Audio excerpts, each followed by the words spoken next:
With 5 multi-hit performances in a row, Freddie Freeman's batting average now sits above 300 for the first time in 2021. He's the most expensive hitter on the slate, $6,100. Do you want to pay up for him?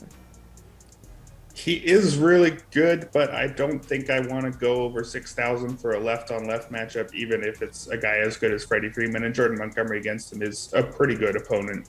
So I don't think it's great value. I don't think I'd completely rule it out. I think the better value among the more expensive guys is going to be Jose Altuve, getting the platoon advantage against Daniel Lynch, who's just been below average across the board. 5.12 ERA looks more or less deserved. Not terrible in any area, but doesn't get a lot of strikeouts, walks a few too many guys, doesn't keep the ball on the ground all that well. And Altuve, for his part, is completely recovered from a bad 2020 season. It was quite bad, but he looks almost exactly like he did in 2019. His 15% strikeout rate is an exact match for his number from 2 years ago, down over 3.5 ticks from where it was last season.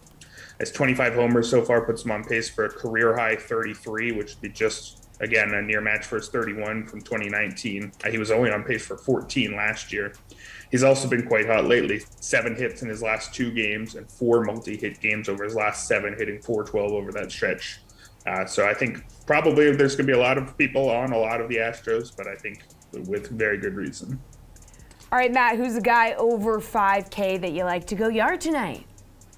So Paul mentioned that the Blue Jays have struggled, and they really have. And it's not a total coincidence because George Springer is on the IL and Kevin Biggio's out too. So there are reasons why this team has been worse recently, but I still like the spot against Lance Lynn just because the ownership will be pretty much negligible. The Braves, in my mind, would have been the contrarian spot, but for whatever reason, the Braves just seem to always come in popular no matter what. Like, a lot of people are just going out of their way to squeeze these guys in at some really, really high price tags.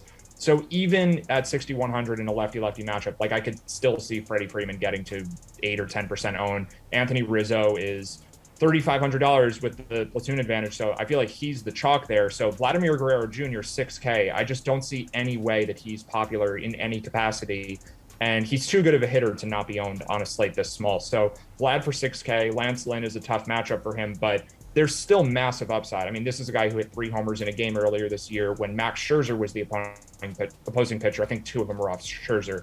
So he can have the upside against anybody, and I think at probably what'll be like 2 or 3% ownership, Vlad has massive upside for GPPs. All right, Paul, where are you going? A hitter over 5K you like? Look, I like all the nice words about the Jays, but they're sucking right now. I'm a big fan, and I'm watching this team closely. I'm off them tonight. Instead, I like Matt Chapman as the centerpiece of an Oakland stack against Marco Gonzalez, who was allowed 10 homers in his past 58 innings pitched, featuring him on the wrong side of batter versus pitcher head-to-head histories is something you'll see if you go to one of Rotowire's many predictive tools for daily baseball matchups tonight. Chapman is priced at $5,000, which is low for a guy who has 5 dingers in his last 10 games and owns a 13 for 30 history and a platoon edge in the head-to-head matchup in this set too.